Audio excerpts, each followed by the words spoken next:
విష్ణువు నారద మునీంద్రుల వారు అడిగారట. ఎప్పుడైతే నా కోసం కాదు భూమి మీద మానవుల కోసం అన్నావో అప్పుడే నాకు నీకు చెప్పాలనిపించింది నారద. పరోపకారార్థం ఇదం శరీరం అనేది శ్రీ మహావిష్ణువు యొక్క తత్వం. ఆ తత్వంతో నువ్వు అడిగావు కాబట్టి నీకు ఖచ్చితంగా చెప్తాను. సత్య అంటే నిజము, నర అంటే మానవుడు, అడుగు అంటే చూసుకోవడం. మానవులందరి మానవుల మధ్యలో సత్యంగా కలియుగంలో తిరిగేటువంటి అవతారం కాబట్టి ఆ అవతారానికి సత్యనారాయణ అనేటువంటి పేరు వచ్చింది. ఈ సత్యనారాయణ అనేటువంటి అవతార ఆవిర్భావంలో ఇంకొక విశేషం కూడా ఉంది. ఏమిటి అంటే బ్రహ్మ విష్ణు మహేశ్వర రూపంలో నేను భక్తులకి దర్శనమిస్తాను. 3 తలకాయలు ఉన్నా ఒకటే పాదం ఒకటే శరీరం అంటే ముగ్గురు ఒకటే అనేటువంటి తత్వాన్ని నేను చెప్తూ ఈ అవతారాన్ని ఆవిర్భావం చేశాను నారద కలియుగంలో భూమి మీద. అది రత్నగిరి మీద చేశాను. ఆ రత్నగిరి ఎక్కడుంది? అన్నవరంలో ఉన్న కొండ పేరే రత్నగిరి. ఆయన అక్కడే వెలిశాడు.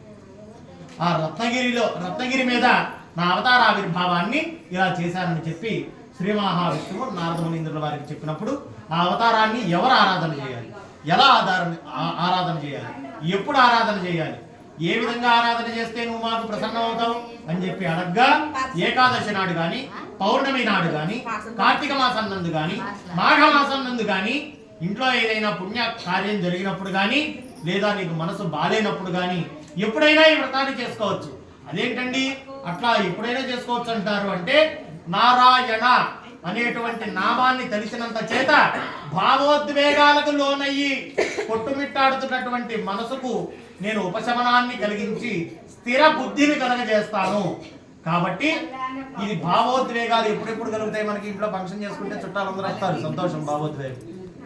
ఇంట్లో ఏదైనా ఇబ్బంది వచ్చింది, సంవత్సరం తర్వాత మళ్ళీ శుభకార్యం ఖచ్చితంగా చేసుకోవాలంటారు. ఎందుకు? ఆ సంవత్సరం పాటు మనం భావోద్వేగంతో దుఃఖంతో ఉన్నాం. ఇంట్లో ఏదన్నా పర్వదినం వచ్చింది, పండగ, నలుగురు మనకంటే వైభవంగా తిరుగుతున్నారు, భావోద్వేగం.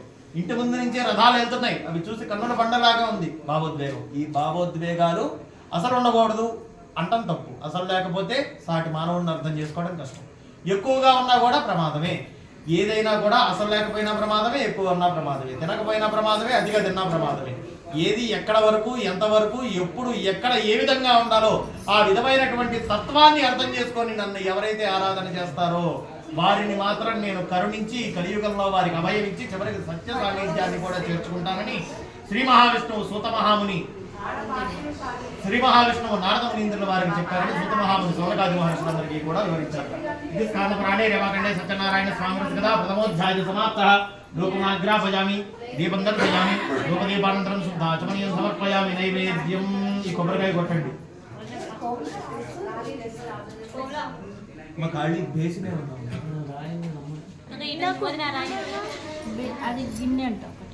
బేసిన్ ఇందాక బేసిన్ ఇచ్చారు కదా, ఆ బేసిన్ ఇప్పుడు పనికి వస్తుంది. అయ్యా కొబ్బరికాయ కొట్టేసి నీళ్ళు బిందులో పట్టేసి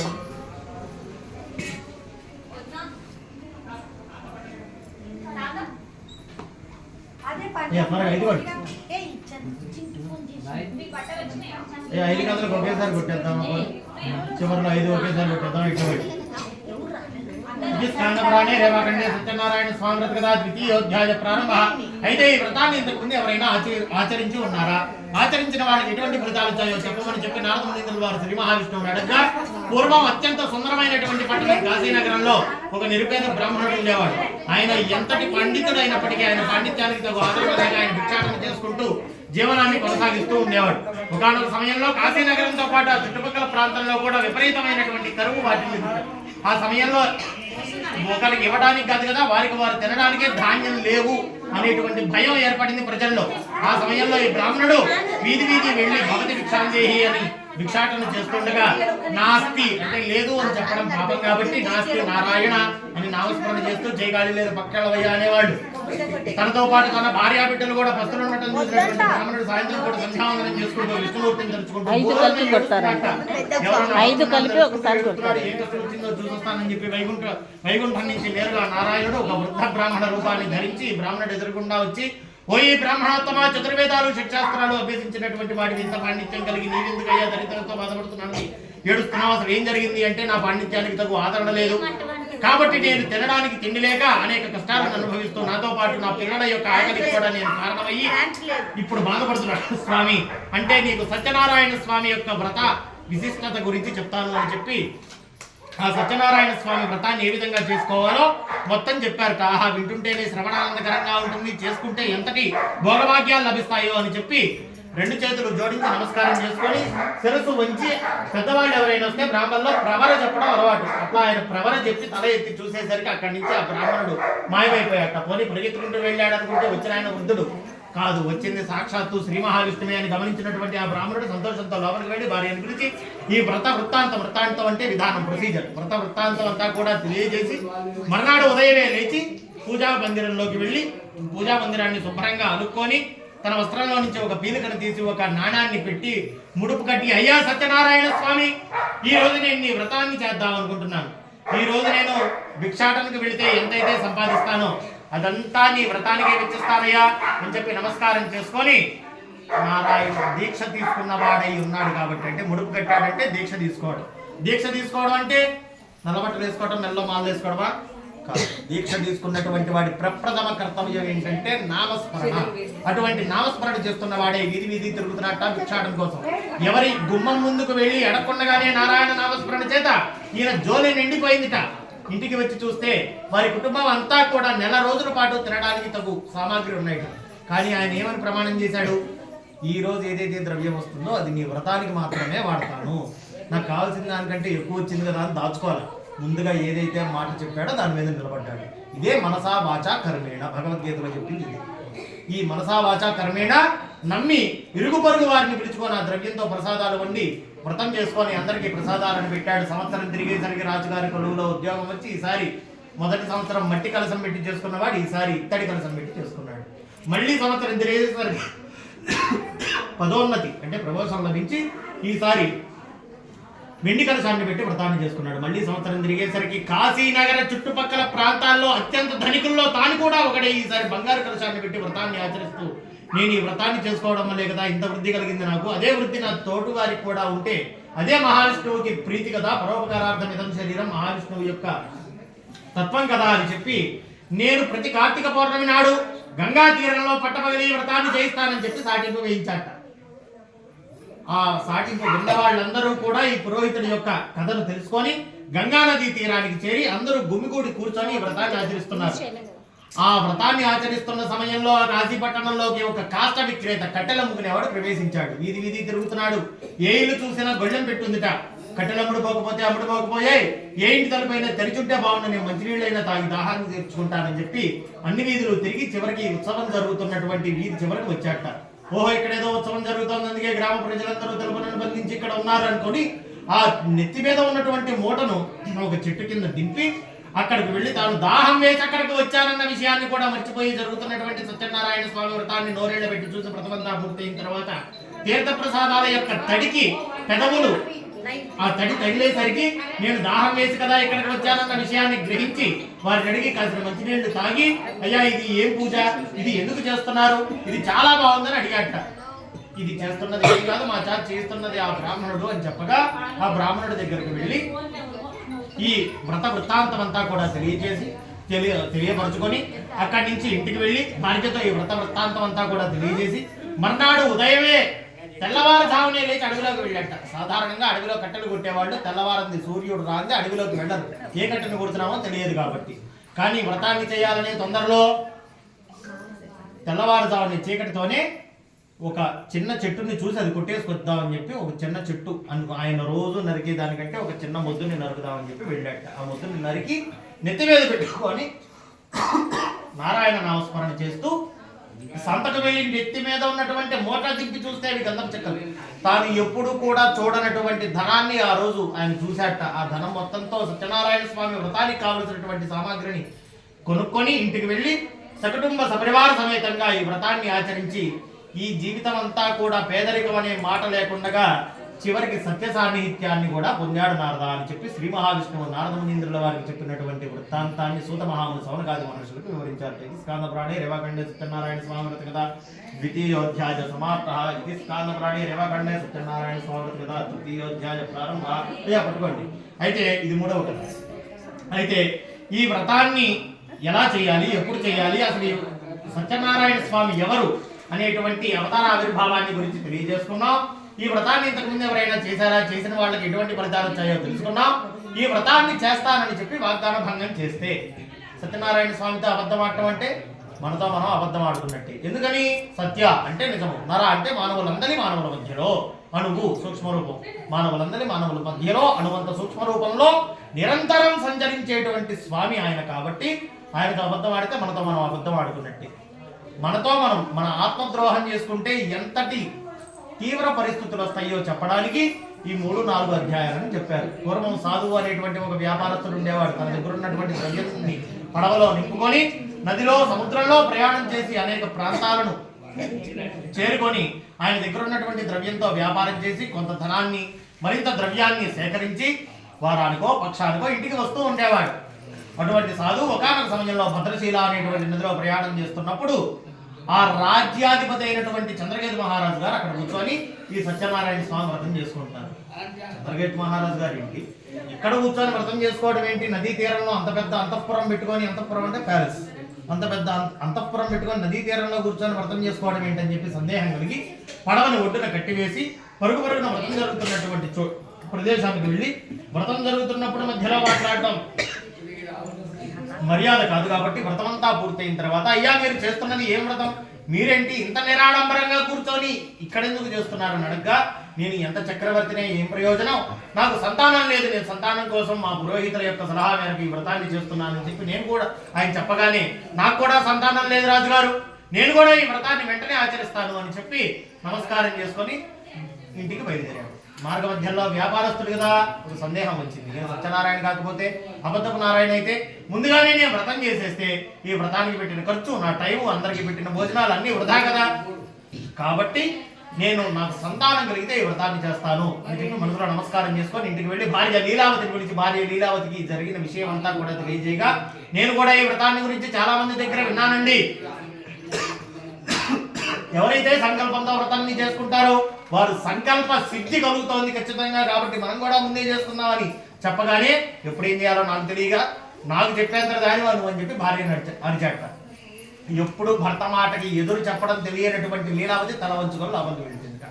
సంవత్సరం తిరిగేసరికి సత్యనారాయణ స్వామి యొక్క కరుణ చేత వారికి పన్నంటే ఆడపిల్ల పుట్టింది. ఆడపిల్ల యొక్క ముఖంలో కళ శుక్లపక్ష చంద్రుడిలాగా రోజు రోజుకి పెరుగుతూ ఉందిట. ఆ పాపకి కళావతి అని నామకరణం చేశారు. ఆ పాప పుట్టినప్పుడు కానీ, బారసాలప్పుడు కానీ, నామకరణం అప్పుడు కానీ, 3వ నెల చౌడం అప్పుడు కానీ, 6వ నెల 6వ రోజు అన్నప్రాసనప్పుడు కానీ, 9వ నెల కేశఖండనప్పుడు కానీ, 3వ ఏట అక్షరాభ్యాసం అప్పుడు కానీ ఈ వ్రతం మూసేలేదు. ఒకవేళ భార్య వచ్చి గుర్తు చేసినా కూడా ఇప్పుడు తర్వాత చేద్దామని, ఇంకా ఆఖరికి 8వ ఏట వచ్చేస్తోంది కదా, పెళ్లిలో చేద్దాం, ఖర్చులో ఖర్చు కలిసేస్తుంది అని చెప్పి భార్యతో అన్నట్ట.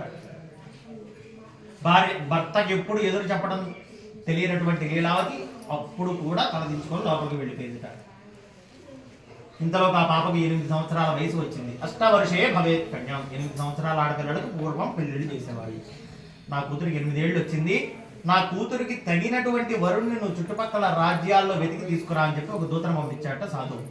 ఆ దూత అనేక ప్రాంతాలు తిరిగి ఒక వణిక్పుత్రుడు అనేటువంటి బాలుని తీసుకొచ్చాడు.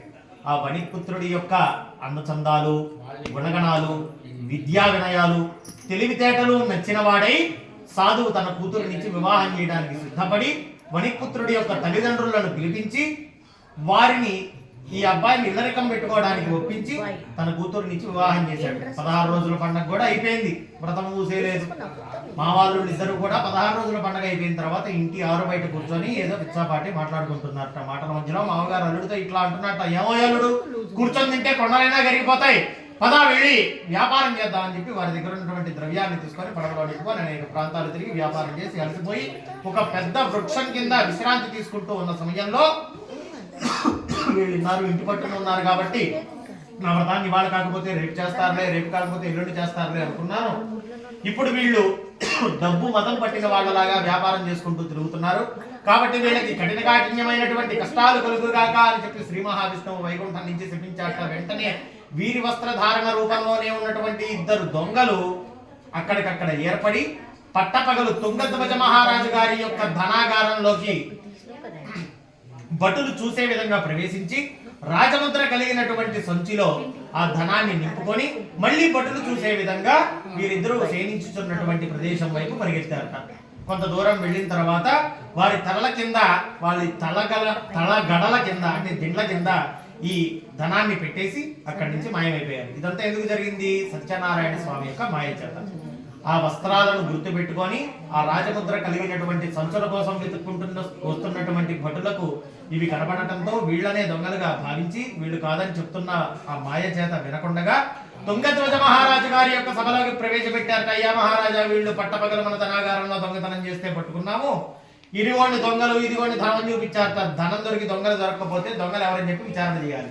దొంగలు దొరికి ధనం దొరకకపోతే ధనం ఏం చేశారని చెప్పి విచారణ చేయాలి. దొంగలు దొరికారు, ధనం దొరికింది కదా, దొంగల్ని తీసుకెళ్లి కారాగారంలో, ధనాన్ని తీసుకెళ్లి ధనాగారంలో వేయమని చెప్పి రాజుగారు ఆజ్ఞాపించారట. ఇంతలోకి వాళ్ళిద్దరు కూడా, అయ్యా మేము వ్యాపారస్తులం, మేము దొంగలం కాదు, కావాలంటే పక్క రాజ్యపు నాణ్యాలు కూడా మా పడవలో ఉన్నాయి, వెళ్ళి చూడండి అంటే సత్యనారాయణ స్వామి యొక్క మాయ చేత వాళ్ళు నిజం చెప్తున్నా కూడా అది నిజమా అబద్ధమా అని కనీసం విచారించకుండా మహారాజు ఒక నిర్ణయానికి వచ్చేసి ఇటువంటి విధంగా ఎంత తీవ్రమైన నిర్ణయం తీసుకున్నాడంటే వీళ్ళు మన రాజ్యంలోనే కాకుండా పక్క రాజ్యాల్లో కూడా దొంగతనం చేశారు. వీళ్ళు మామూలు దొంగలు కాదు, గజ దొంగలు అనమాట. ఆ డబ్బులు కూడా తీసుకొచ్చి మన ధనాగారంలో వేయమన్నట్టు తుంగధ్వజ మహారాజు గారు. వీళ్ళని తీసుకెళ్లి చీకటి గదిలో బంధించారట. 3 నెలలు గడిచిపోయింది. మామూలుగా వారానికి పక్షానికి ఇంటికి వచ్చేటువంటి భర్త అల్లుడితో మొదటిసారి వెళ్ళి 3 నెలలైన ఇంటికి రాకపోవడంతో అక్కడ నీరసంతో భార్య లీలావతి పంచం పట్టిందట. కూతురు కళావతి చిన్నదైనప్పటికీ ఇంటింటికి తిరిగి భిక్షాటన చేసుకుంటూ వచ్చి తాను తింటూ తల్లిని పోషించుకుంటూ ఉంది. ఇంట్లో పెద్ద మనుషులు ఎవరూ లేకపోవడంతో 2 దొంగలు ఇంటి మీద కన్ను వేసి ఇది కూడా సత్యనారాయణ స్వామి మాయ చేతే అక్కడ ఉన్నటువంటి సామాగ్రిని అంతా కూడా తినడానికి ధాన్యం గింజ కూడా లేకుండా పూచిక పొలతో సహా మొత్తం దొంగలు దోచుకు వెళ్ళిపోయారట. అట్లా కాలం గడుస్తూ ఉంది. ఇంతలో ఒక రోజు కళావతి ఇంటికి ఆలస్యంగా వచ్చింది. ఆ రోజు పౌర్ణమి. సాధారణంగా ఆడపిల్లలు సూర్యాస్తమయం తర్వాత బయట తిరిగేవారు కాదు. ఆలస్యంగా ఇంటికి వచ్చేసరికి సాధువు భార్య అయినటువంటి లీలావతి కూతురు కళావతిని ప్రశ్నించిందట. నిలదీసి ప్రశ్నించిందట, అమ్మాయి సూర్యాస్తమయం తర్వాత ఆడపిల్లలు బయటికి వెళ్ళకూడదని తెలియదా? ఎందుకు ఇప్పటి వరకు ఆలస్యమైంది, ఎందుకు ఆలస్యంగా వచ్చామంటే, అమ్మ కోపడకు, ఇవాళ పౌర్ణమి, ఒకటి సాయంత్రం సత్యనారాయణ స్వామి వ్రతం చేసుకుంటున్నారు, పొద్దున్న నుంచి ఉపవాసం ఉన్నారట. వాళ్ళు వ్రతం పూర్తయ్యేంత వరకు కాబట్టి అక్కడే కూర్చొని వ్రతం పూర్తయిన తర్వాత తీర్థ ప్రసాదాలను కూడా తీసుకొని వచ్చానమ్మా అని చెప్పి కృష్ణుడిని చేస్తాను జాగ్రత్త అని బెదిరించాట. వెంటనే తుంగధ్వజ మహారాజు గారు వాళ్ళిద్దరిని బయటికి తీసుకొచ్చి వాళ్ళకి సత్కార్యాలు చేసి అక్కడి నుంచి పంపించారట. ఎప్పుడైతే చెరసాల్లో కూర్చుంటే రెట్టింపు డబ్బు వచ్చి పడిందో మామాలు ఇద్దరు కూడా అత్యంత ధనగర్వంతో ధనమదంతో అక్కడి నుంచి బయలుదేరి ఇంటికి వెళ్తూ ఉన్నారట. వారి ఊరు సమీపిస్తోంది. అప్పుడు మామగారు అల్లుడితో ఈ విధంగా అంటున్నట్ట, ఇదిగో అల్లుడు, అదిగో మన ఊరు వచ్చేస్తోంది రత్నగిరి, నేను ఇక్కడ ఒడ్డున దిగి 2 దూతల్ని పిలిచి ఒక దూతను రేవుకి తీసుకొని వస్తాను, ఒక దూతని ఇంటికి పంపిస్తాను, మనం వచ్చినటువంటి వార్త చేరవేస్తాడు అని చెప్పి ఒడ్డున దిగి ఆయన దూతని ఇంటికి పంపించి ఒక దూతని తీసుకొని రేవుకి వెళుతున్నట్ట. రేవులో పడవని కట్టేయడానికి వెళ్ళినటువంటి అల్లుడు గారితో సహా పడవ అక్కడే వెలిగిపోయింది. ఏమైందో అర్థం కాదు.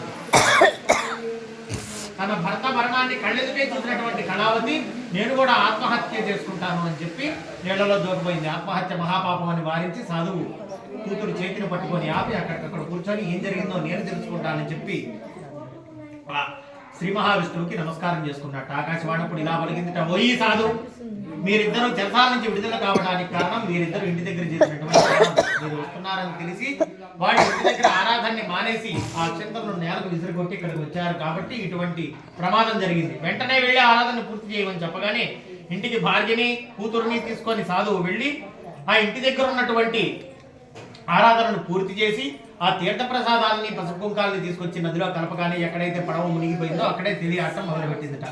వెంటనే అక్కడికక్కడ కూర్చొని వ్రతాన్ని ఆచరించి ఈ జీవితం అంతా సంతోషంగా ఉండటమే కాకుండా జీవితానంతరం కూడా సుఖ సంతోషాన్ని వైకుంఠాన్ని పొందాడు నారద అని చెప్పి శ్రీ మహావిష్ణువు నారద మునీంద్రుల వారికి చెప్పినటువంటి వృత్తాంతాన్ని సూత మహాముని సౌనకాది మహర్షులందరికీ కూడా వివరించారట.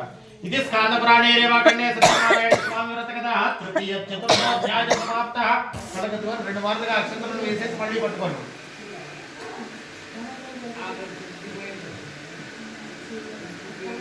అయితే ఈ వ్రతం కారణమైనటువంటి సత్యనారాయణ స్వామి యొక్క అవతార ఆవిర్భావం గురించి, ఈ వ్రతం ఎలా చేయాలో, ఆ తర్వాత చేసిన వాళ్ళకి ఎటువంటి ఫలితాలు వచ్చాయో, చేస్తానని చెప్పి వాగ్దాన భంగం చేస్తే ఎటువంటి కష్టాలు వస్తాయో తెలుసుకున్నాం కదా. ఈ వ్రతం యొక్క ప్రసాద విశిష్టత గురించి చెప్పమని చెప్పి సూత మహాముని సౌనకాది మహర్షులు అడిగినప్పుడు ఈ విధంగా చెప్తున్నారట. పూర్వం తుంగధ్వజ మహారాజు గారు అని చెప్పి ఒక మహారాజు గారు ఉండేవాళ్ళు. ఆ మహారాజు గారు చక్రవర్తి, ప్రజల్ని కన్నబిడ్డల వలె పరిపాలించేవాడు. కానీ నేను మహారాజుని అని మహారాజు ప్రజలతో సరిగ్గా మాట్లాడేవాడు కాదు. వారికి కావలసిన అవసరాలు మాత్రమే తీర్చేవాడు. ప్రేమగా అసలు ఉండేవాడు కాదు. ఆయనకి వేటాడటం అంటే మహా సరదా. ఒక సమయంలో అయ్యా కొద్దిగా దూరంగా పెట్టేయండి లేదా తిప్పి ఆపేయండి, మనకు అవసరం వచ్చినప్పుడు వెలిగిస్తుంది. సరిగ్గా ముందులోకి పెడుతుంది ఎవరో పిలిచినట్టు. కొద్దిగా దూరంగా పెట్టండి, లోపలికి పెట్టండి, బాగా లోపలికి పెట్టండి.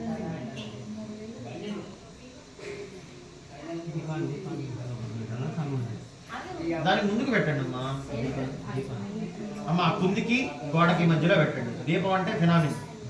మనం అన్నం తినగలం, భోజనాన్ని తినలేం, భోజనం చేయగలం. అది దీపం కాదు, కుంది. దీపం అనేది ఫినామిన్, ఒక సందర్భం మాత్రమే. అది యోధులు. అయితే ప్రసాద వైశిష్ట్యాన్ని గురించి చెప్తాను వినమని చెప్పి ఈ విధంగా చెప్తున్నారు సార్. ఆ తుంగధ్వజ మహారాజు గారికి వేటాడటం అంటే మహాసరదా. ఒకనొక సమయంలో అడవిలోకి వేటాడటానికి వెళ్ళి అనేక జంతువులను వేటాడి అలసిపోయి ఒక చెట్టు కింద విశ్రాంతి తీసుకుంటున్న సమయంలో అక్కడ కొంతమంది గొల్ల పిల్లలు ఈ వ్రతాన్ని చేసుకోవడం చూసి చిచ్చి గొల్లలు వ్రతం చేసుకుంటే నేను చూడటం ఏంటని చెప్పి వాళ్ళు అడుగు చేసుకుంటే ఇటు పడుకున్నాడు సార్. వ్రతం పూర్తయిన తర్వాత మహారాజు గారన్న గౌరవంతో కాస్త తీర్థ ప్రసాదాలు తీసుకొని వచ్చి ఇస్తే చిచ్చి ఇది ఒక ప్రసాదమా గోధుమ నూక అని చెప్పి నెలకేసుకుంటూ వెళ్ళిపోయాడు. వెళ్ళి చూస్తే అంతఃపురంలో 9 కుమారులు మూర్ఛ వచ్చి పడిపోయి ఉన్నారు.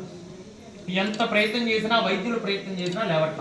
ఏం జరిగిందో మహారాజుకి అర్థం కావట్లేదు. త్రాటకం తెలిసినటువంటి పండితులు ఇద్దరు వచ్చి ఈ మహారాజుకి జరిగినటువంటి విషయాన్ని చెప్తే ఆ గొల్ల పిల్లలు దూర బంధువుల కోసం పెట్టుకున్నటువంటి పొడి ప్రసాదం, ఇప్పుడు అర్థమైంది పొడి ప్రసాదం ఎందుకు చేయమన్నానో. పొడి ప్రసాదం చేస్తే 40 రోజుల పాటు మన ఇంటికి వచ్చినటువంటి బంధువులకి ఆ ప్రసాదాన్ని పెట్టాలి. తడి ప్రసాదం చేస్తే అన్నాడు పెట్టున్న రేపటికి పూజిస్తుంది. అందుకు పొడి ప్రసాదం చేసుకోవాలి. పొడి ప్రసాదం చేసుకుంటే 40 రోజుల పాటు వచ్చిన వాళ్ళందరికీ ఆ ప్రసాదాన్ని పంచుతాము. ఆ పొడి ప్రసాదాన్ని దూర బంధువుల కోసం దాచుకున్న దాన్ని తీసుకొని వచ్చి 9 కుమారుల యొక్క పెదవులకి అంటించగా ఒక్కొక్కళ్ళు ఏమైంది నాన్నగారని కలుగుకుంటూ లేచి కూర్చున్నారు. వెంటనే ఆ సత్యనారాయణ స్వామి ప్రసాదంలోనే ఇంతటి మహత్యం ఉందంటే వ్రతంలో ఇంకెంత మహత్యం ఉందో అని చెప్పి ఈ వ్రతాన్ని అక్కడికక్కడ కూర్చొని చేసి ఆ రాజ్యంలో అందరి చేత ఈ వ్రతాన్ని చేయించాట. ఆ రాజ్యానికి చివరికి సత్యరాజ్యం అని పేరు వచ్చింది. ఇది కాందపురాణే రవకండే సత్యనారాయణ స్వామి వ్రత కదా. పంచమోధ్యాయ సమాప్త. ధూపమాగ్రాపయామి. అయ్యా ఇప్పుడు వెలిగించండి అగరబత్తి.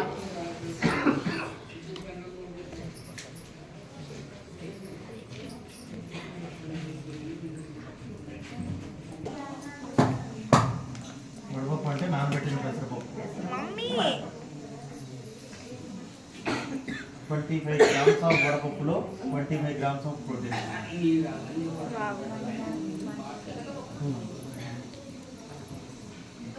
కాంప్లెక్స్ ప్రోటీన్ మాలిక్యూల్స్ కాదు, ఎగ్ లాగా నాన్ వెజ్ లాగా సింపుల్ ప్రోటీన్ మాలిక్యూల్స్.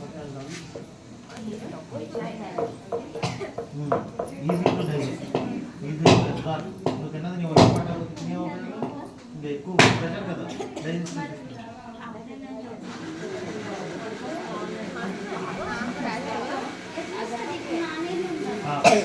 ఆయన మీద వేసారు భారం. మీరు కొంచెం ఓపెన్ అట్లా వెళ్ళిపోతుంది. కొంచెం మిడిల్లో పెట్టు.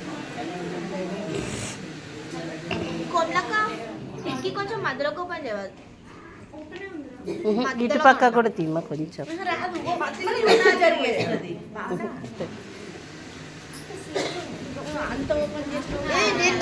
చెప్పింది లేదు వస్తుంది. మీరు పట్టండి, వాళ్ళిద్దరు పెట్టించండి.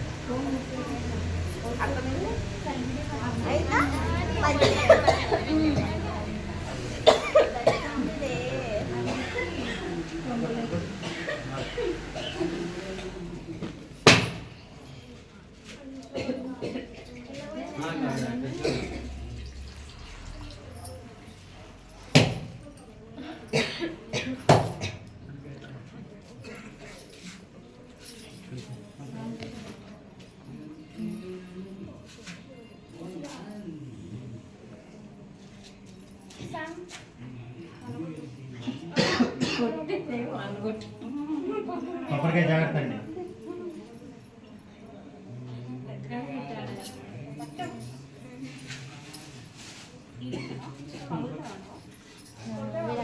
అందుకే అన్నాను కొబ్బరికాయ జాగ్రత్త అని.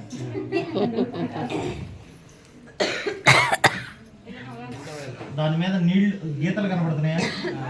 గీతల మీద గీత గీత పెద్ద గీత 3 గీతలు ఉంటాయి అలాంటి గీతలు. ఆ గీత మీద తగిలితే పగిలిపోతుంది. Simple technique.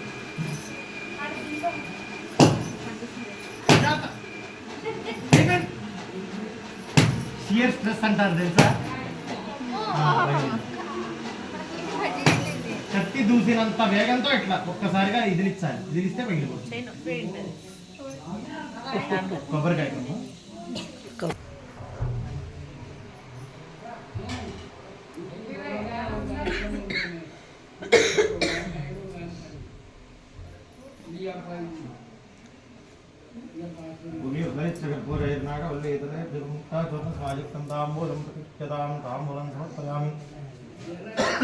తాంబూల చరవణానంతరం శుద్ధాచమయం సమర్పయామి. యథా నీరాజనం ఆరతిచ్చేదా బయటకు వచ్చిందా?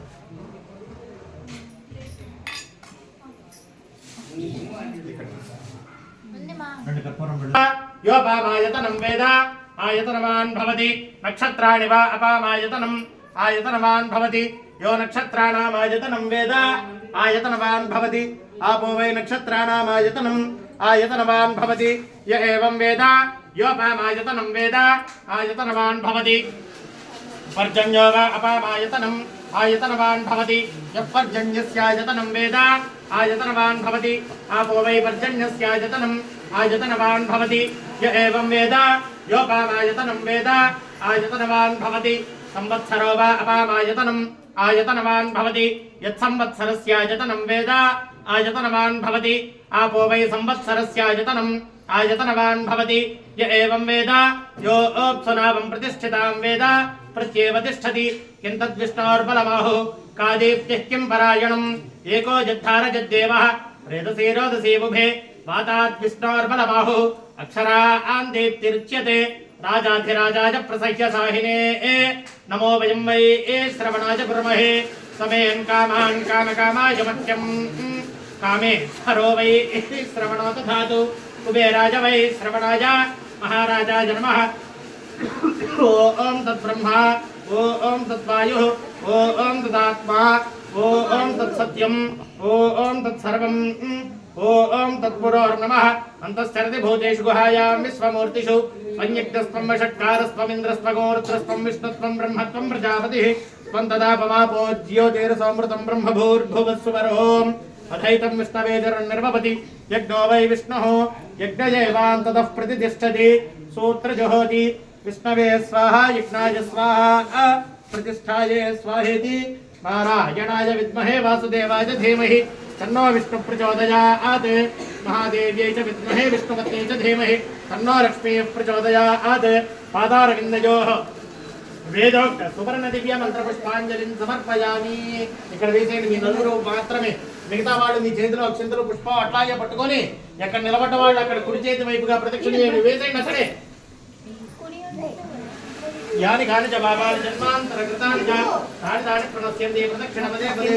పాపోహం పాప కర్మాహం పాపాత్మాన్ పాప సంభవః రాహిమాన్ కృపయా దేవ శరణాగత వత్సల. చెప్పాలందరూ కూడా అన్యథా శరణం నాస్తి త్వమేవ శరణం మమ. తస్మాత్ కారుణ్య భావేన రక్ష రక్ష జనార్దన. ఆత్మ ప్రదక్షిణ త్రే నమస్కారాన్ సమర్పయామి. యస్య ప్రత్యాచన మోఖ్యాతమ పూజా క్రియాదిషు న్యూనం సంపూర్ణదాన్యాది సజ్జో వందే తమచ్యుతం. అయ్య చెప్పండి. మంత్రహీనం క్రియాహీనం భక్తిహీనం జనార్దన యద్పూజితం మయా దేవ పరిపూర్ణం తతస్తుతే. కర్మణ్యేవాధికారస్తే మా ఫలేషు కథాచన మా కర్మఫల హేతుర్భూ మాతే సంగోస్త్వ కర్మణి. పని చేయడానికి మాత్రం నీకు స్వేచ్ఛాధికారాలు ఉన్నాయి, కానీ పని యొక్క పర్యవసానానికి నీకు స్వేచ్ఛాధికారాలు లేవని భగవద్గీతలో కృష్ణుడు చెప్పాడు కదా. అది వేదాంతం. ఆ వేదాన్ని మొత్తం అర్థం చేసుకున్నటువంటి అర్థం అది. ఇది వేదం. దీని నుంచి నేను ఏమీ ఆశించట్లేదు.